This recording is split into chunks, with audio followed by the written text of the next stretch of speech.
السلام عليكم ورحمة الله وبركاته.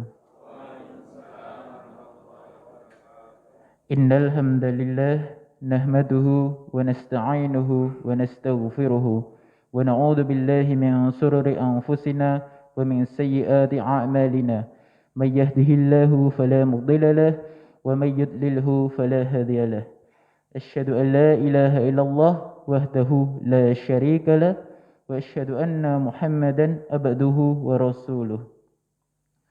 اللهم صل على محمد وعلى آل محمد كما صليت على إبراهيم وعلى آل إبراهيم إنك حميد مجيد. قال الله تعالى في القرآن الكريم: أعوذ بالله من الشيطان الرجيم.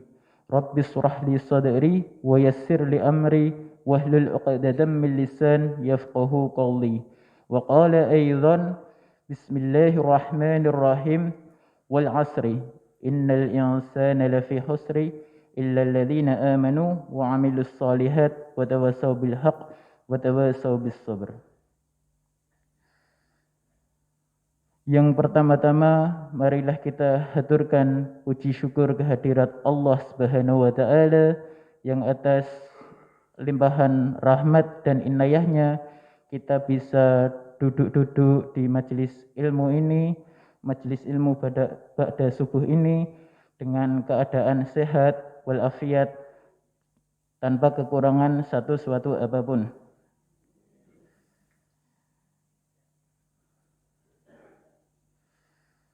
Dan nikmat yang wajib kita syukuri ialah nikmat iman dan juga Islam.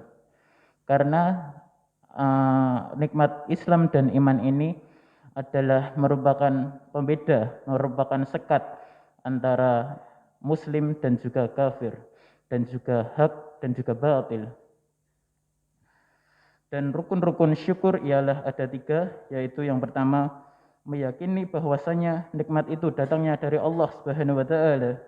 Dan yang kedua ialah memuji Allah dengan mengikrarkan syukur tersebut. Dan kalimat syukur terbaik ialah alhamdulillahirabbil alamin. Dan yang ketiga ialah memanfaatkan nikmat dalam ketaatan dengan mengharap ridha Allah Subhanahu wa taala. Apa yang dimaksud dari 3 rukun syukur ini? Sebagai contoh ialah Fulan sebagai contoh mendapatkan hadiah motor dari seseorang. Tentunya si Fulan ini wajib meyakini bahwasanya nikmat sebuah motor ini adalah nikmat yang datangnya dari Allah, walaupun nanti perantaranya bisa dari orang lain. Yaitu. Dan alangkah baiknya bahwasanya si Fulan ini mengucapkan syukur, mengikrarkan syukur. Minimal ya alhamdulillahirabbil alamin. Dan yang ketiga, memanfaatkan nikmatan. Berarti nikmat yang didapatkan si Fulan ini berupa motor ini selayaknya ia gunakan sebagai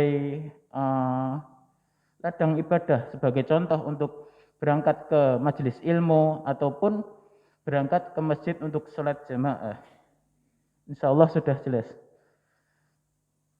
Dan yang kedua, marilah kita lantunkan salawat serta salam kepada junjungan kita Nabi Agung Muhammad sallallahu alaihi wasallam yang kita harapkan syafaatnya di yaumul akhir kelak. Amin.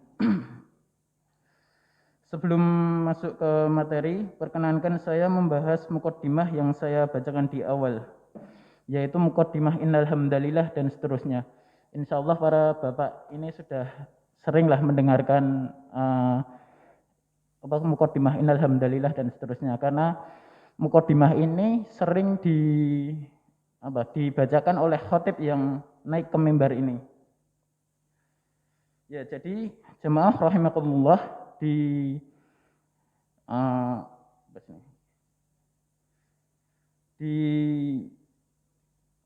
muqaddimah ini ada sebuah cerita yang menarik.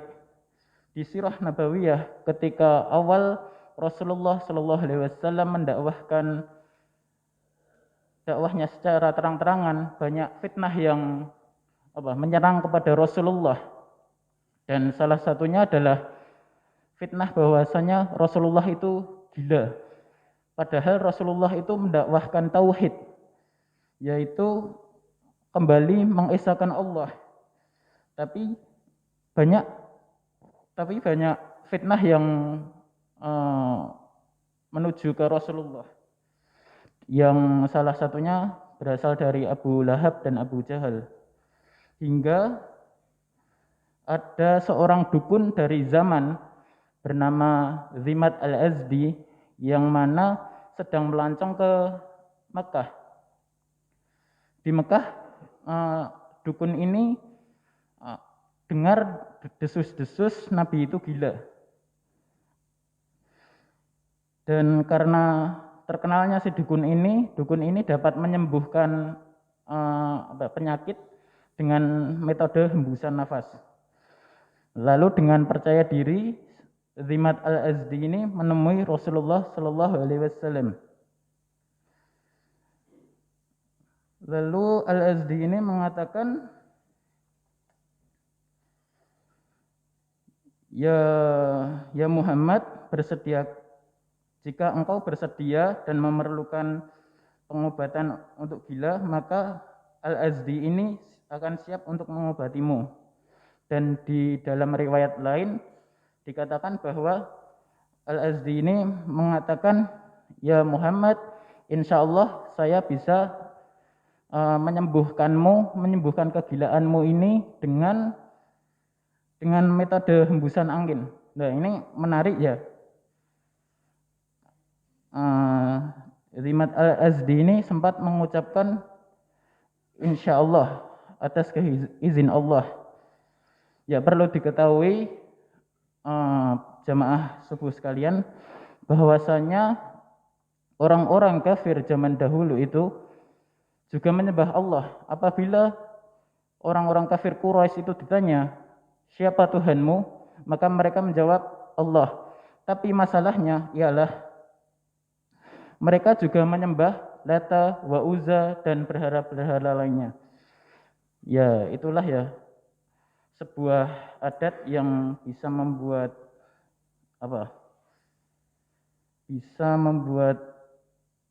tauhid kita melenceng. Lalu lanjut, Rasulullah Shallallahu Alaihi Wasallam setelah ditawari al-Azdi ini, beliau diam sejenak, lalu menjawab, Innal hamdalillah, sesungguhnya segala puji bagi Allah, nahmaduhu wa nasta'inuhu wa nastaghfiruhu. Kami memujinya dan kami memohon pertolongan ampunannya. Wa na'udzu billahi min sururi anfusina. Kami berlindung kepada Allah dari kejahatan diri-diri kami. Wa min sayyiati a'malina, dan dari kejahatan amal perbuatan kami. May yahdihillahu fala mudhillalah. Barang siapa yang Allah berikan petunjuk, maka tidak ada yang dapat menyesatkannya. Wa may yudlil fala hadiyalah. Dan barang siapa yang Allah sesatkan, maka tidak ada yang dapat memberikannya petunjuk. Wa asyhadu an la ilaha illallah, dan aku bersaksi bahwa tidak ada Tuhan yang berhak disembah kecuali Allah. Wahdahu la syarikalah, Maha Esa Dia dan tidak ada sekutu baginya. Wa asyhadu anna Muhammadan abduhu wa rasuluh, dan aku bersaksi bahwa aku Muhammad adalah hamba dan rasul Allah. Setelah mendengar jawaban Nabi Muhammad ini, Al-Azdi terkejut karena seseorang yang pikirannya jernih pasti berpikir bahwa tidak mungkin seseorang yang gila bisa melafalkan kata-kata yang begitu menakjubkan seperti yang dilafalkan Rasulullah ini. Lalu Al-Azdi kembali meminta Rasulullah Shallallahu Alaihi Wasallam untuk mengulangi perkataannya tadi. Lalu Rasulullah pun mengulanginya hingga 3 kali. Setelah itu Al-Azdi langsung mengatakan kepada Rasulullah, "Ya Muhammad, berikanlah tanganmu, biarkanlah aku dan kaumku berbaiat atas nama Islam." Kata Al-Azdi kepada Rasulullah. Ini menunjukkan bahwa setelah mendengar jawaban Rasulullah, Al-Azdi ini imannya tergerak, tauhidnya kembali lurus dan menginginkan masuk Islam. Jamaah rahimakumullah, sungguh menakjubkan kisah Zimat Al-Azdi ini. Ternyata dari dukun, setelah mendengar beberapa patah kata dari Rasulullah, lebih mengenal Islam, maka dia langsung tergerak untuk menuju Islam. Lalu jamaah rahimakumullah, harapan kita tentunya akan ada zimat-zimat lain, Al-Azdi lain, yang setelah mengetahui Islam, maka orang itu semakin dekat kepada Islam. Ya, masih 10 menit, masih 5 menit.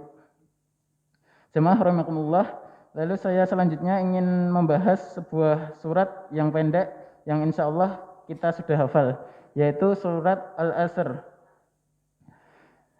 Bismillahirrahmanirrahim. Wal asr, demi masa, innal insana lafi khusr, sesungguhnya manusia itu berada dalam kerugian. Innal ladzina amanu wa 'amilus sholihat wa tawassaw bil haqq wa tawassaw bis sabr, kecuali orang-orang yang beriman, beramal soleh, dan saling menasihati untuk kebaikan dan kesabaran.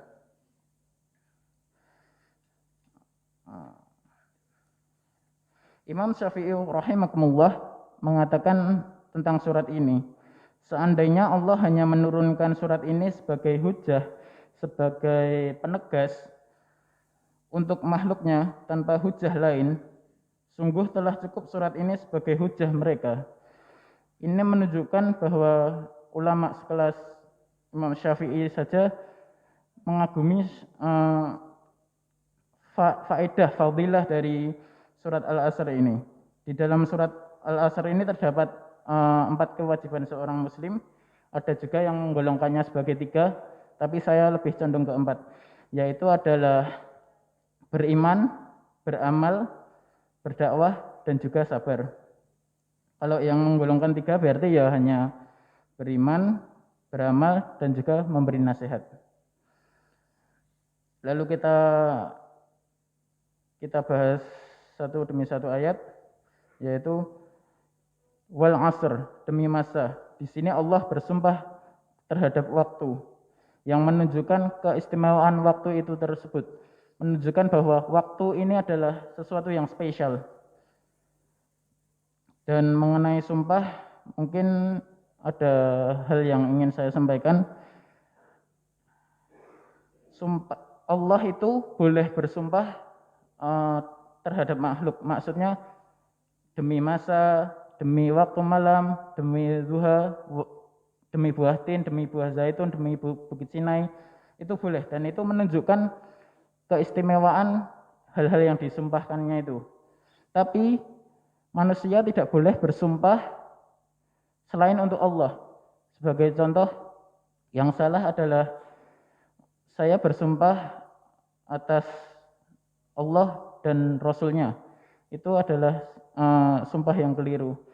Karena mungkin ya masih banyak lah di masyarakat ini yang salah menerapkan sumpah ini. Dan kalau bisa sumpah dihindari karena berat ya. Dan yang kedua ialah sungguh manusia dalam kerugian. Ini Allah memberikan ancaman peringatan. Apabila dipikirkan dengan pikiran yang jernih, pastinya tidak ada orang yang ingin merugi. Maka dari itu ayat ini pastilah orang yang mengetahui ayat ini pasti selayaknya memanfaatkan waktu, merujuk ke ayat pertama tadi. Dan poin utamanya yaitu di ayat ketiga, yaitu kecuali orang-orang yang beriman, beramal soleh, dan saling menasehati, nasihat, dan dalam kebaikan dan kesabaran. Yang pertama adalah iman. Iman ini adalah menjadi pembeda, seperti yang saya sebutkan di awal tadi. Sebagai contoh, sama-sama makan, tapi nilainya beda. Yang satu makan dengan bismillah, yang satu tidak, karena ya tidak didasari dengan iman tadi. Saya mendapatkan sebuah kiasan yang bagus dari Ustadz Adi Hidayat. Ada sebuah pengandaian, yaitu apabila ada debu yang dikumpulkan, maka debu itu masih bisa ditimbang. Ya, debu-debu ini adalah contoh amal-amalan kita. Sedangkan apabila debu ini berterbangan, bagaimana kita bisa menimbangnya? Nah, analogi apa?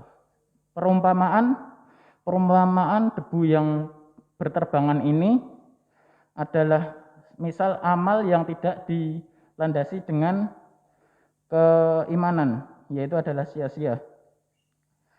Maka sepatutnya setelah kita mengetahui ini, kita berdoa agar amal kita tidak berterbangan seperti debu ini. Amin. Dan selanjutnya, jemaah rahimakumullah, iman saja tidak cukup, karena kita juga membutuhkan amal, yaitu amalan wajib dan juga sunnah. Dan yang selanjutnya adalah nasihat. Nasihat itu adalah menginginkan kebaikan kepada yang dinasihati. Maksudnya adalah apa? Apabila ada A dan B, A menginginkan A menasihati B, berarti si A ini menginginkan kebaikan si B. Jadi sepatutnya seperti yang ada di potongan Quran surat An-Nahl 125, yang artinya, serulah manusia kepada jalan Rabbmu dengan hikmah dan juga pelajaran yang baik, dan bantahlah dengan cara yang lebih baik.